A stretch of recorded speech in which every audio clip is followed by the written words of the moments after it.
Bonjour. Alors, l'objectif aujourd'hui, ça va être, de comprendre comment faire un plan de production éditoriale. Donc c'est pas une formation sur, les tenants aboutissants du, SEO, il y en aura d'autres sur le sujet. C'est vraiment une fois qu'on a décidé de, produire, des contenus, de qualité, comment on fait? Donc on va juste reprendre un petit résumé.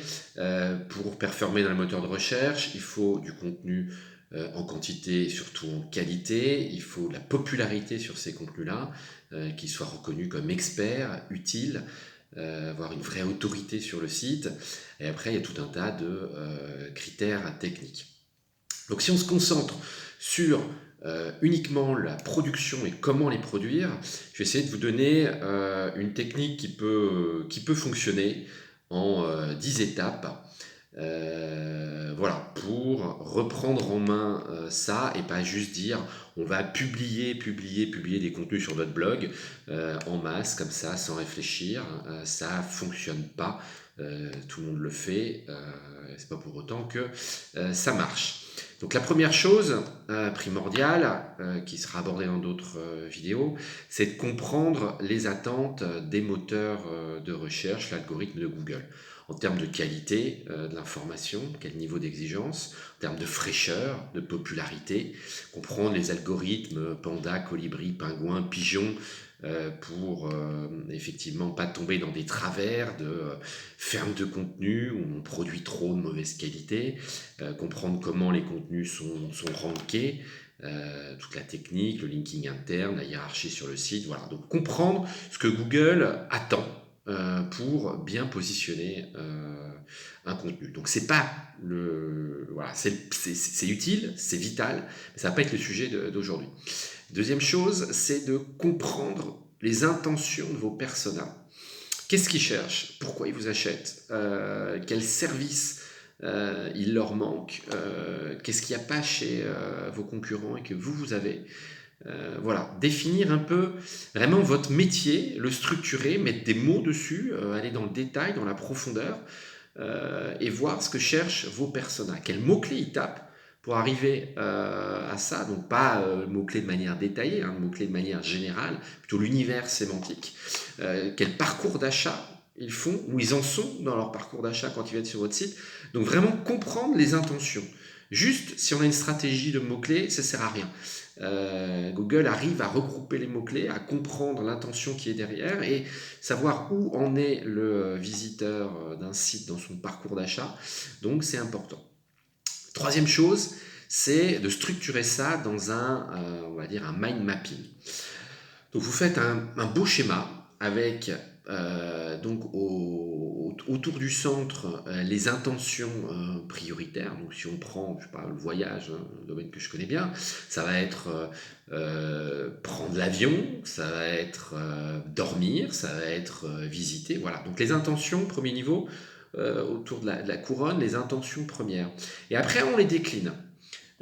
Prendre l'avion, quelle question on se pose? C'est combien ça coûte, quand partir, de quel aéroport partir, à quel aéroport atterrir, quels sont les services, le parking à l'aéroport. Donc, c'est des intentions secondaires. Donc, faites ce travail-là, une arborescence, hein, ça va faire un superbe graphe, vous en serez très très fiers, une arborescence à 3 ou 4 niveaux qui permet de mettre les intentions sur le papier. Donc, pour vous aider, il y a votre propre cerveau, ça c'est du jus de cerveau pur. Après, il y a un outil de formalisation MindMaster qui est super pour faire ça. Vous pouvez même partager avec d'autres, hein. Co-construire ce mind mapping. Il y a des outils comme 1.fr, People Also Ask, qui vous donnent, on va dire, quand vous tapez un mot-clé ou vous donnez l'URL d'une page, ça va vous donner le positionnement sémantique de cette page, ce que les autres internautes, ce que les internautes vont aller chercher quand ils s'intéressent à cette intention-là, quels sont les mots-clés liés à cette requête-là. Donc ça permet de rentrer un peu dans le détail, de rien oublier. Et après, il faut aller faire un petit tour sur le Google Suggest, donc commencer à taper le mot-clé principal sur Google et voir ce que Google propose. Donc soit dans les questions pré-suggérées du moteur de recherche, soit dans les questions que Google met dans ses résultats naturels et qui permettent d'affiner les questions pour les internautes. Il leur simplifie la vie. Et donc vous regardez les questions les plus, les plus couramment posées par les internautes. Donc vous faites un mind mapping comme ça, qui est une synthèse de ce que vous pensez que les internautes cherchent, ce que les outils du marché disent qu'il y a chez les, sur le net, hein, comme univers de mots-clés, et ce que Google voit comme requête.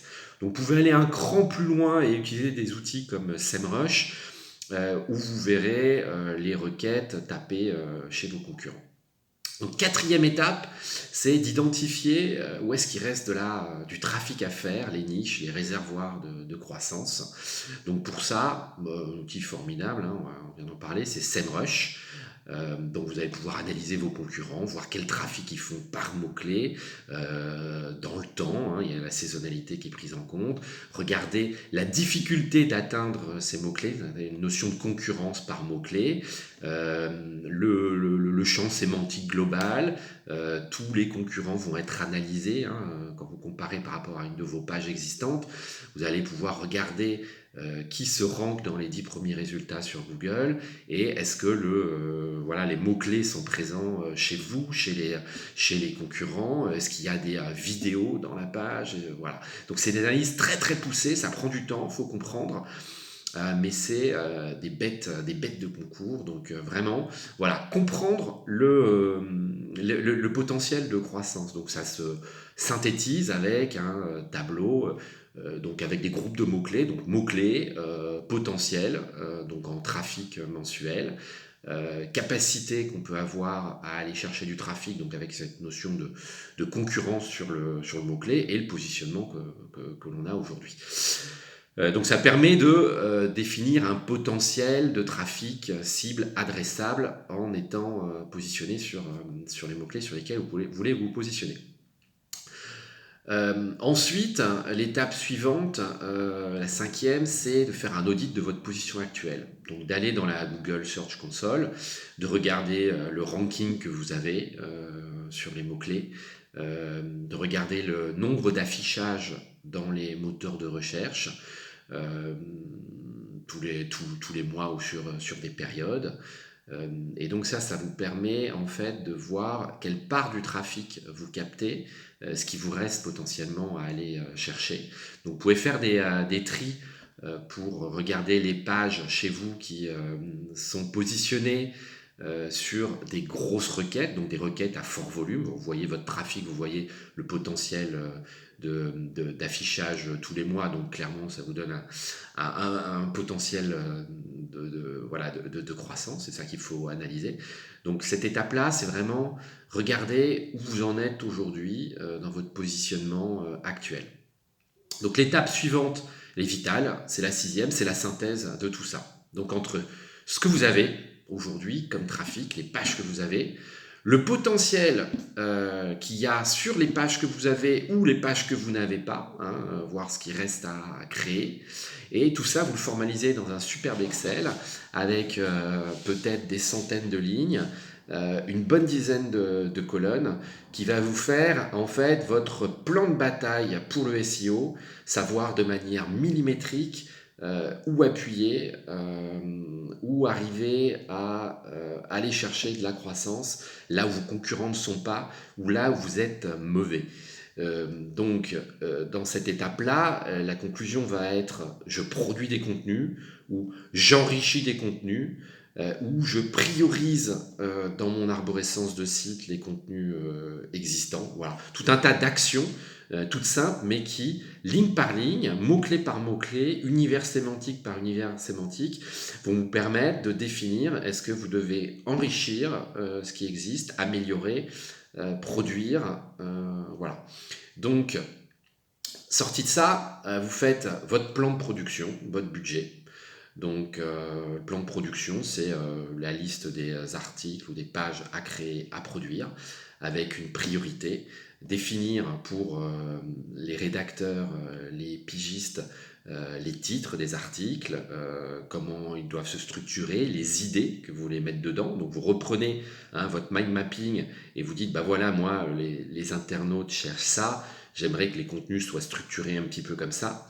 Les mots-clés, évidemment, hein. Le but, c'est pas de faire du truffage de mots-clés, mais voilà, d'avoir un positionnement sémantique qui corresponde à ce que vous visez. Vous définissez un peu, si vous avez le temps, hein, les liens internes, les liens externes, comment renforcer l'expertise de votre contenu et la priorisation sur votre site. Vous pouvez faire des tests. Donc, si vous avez des groupes d'articles à créer pour être sur une sémantique sur laquelle vous n'êtes pas, ou vous voulez tester une nouvelle grappe de contenu, vous faites des tests, vous en publiez 2-3, vous regardez ce qui se passe avant de partir sur des plans de production à 20-30 articles. Donc voilà, le plan de production, le budget associé. Donc quand on parle budget, il y a forcément la longueur des textes, hein. Donc il faut bien évidemment être au minimum de ce que font les concurrents. Vous aurez quelques infos là-dessus sur SEMrush. C'est pas qu'une question de quantité, c'est une question de qualité, de structure. On est d'accord, mais vous aurez un budget parce que globalement, hein, le coût